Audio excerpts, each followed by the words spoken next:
The San Diego Metropolitan Transit System, or MTS, is facing a structural budget deficit that started back when ridership collapsed during the COVID-19 pandemic.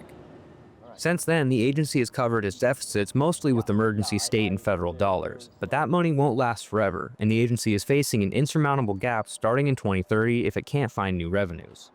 Which is why the board voted to recommend fare increases earlier this year.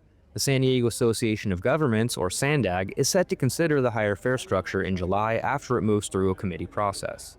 But on Thursday, the MTS board approved a plan to protect lower-income riders from those higher fares. City Council member and MTS board director Sean Elo Rivera introduced a plan to freeze fares for riders who are enrolled in CalFresh, Medi-Cal, or CalWorks. First and foremost is protecting people who are vulnerable, who depend on our system. The belief that having those folks stay in the system as riders who are paying something rather than nothing is actually better for the long-term health of the system. The plan was approved by the board despite some questions about the impact on revenues. MTS staff was unsure of how many regular riders would qualify. But Director Marcus Bush, National City Council member, applauded Elo Rivera's idea. Having the qualifiers be members or riders who are on CalFresh, on Medi-Cal, on CalWorks, that they would get the same fare. Their fare wouldn't go up.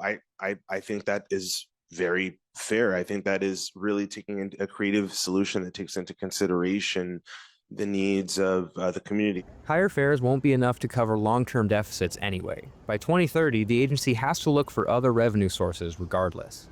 MTS staff made clear a local sales tax measure, which voters would need to approve, would be the most viable long-term strategy. But that won't be on the ballot until at least 2028. In the meantime, Elo Rivera said maximizing revenue from everything but fares should be the priority. The alternatives to making more progress are either increasing fares for low-income riders or folks across the system and or reducing services. I just want to see a maximum level of urgency to getting those non-fare revenues turned on. Jake Gata, KPBS News.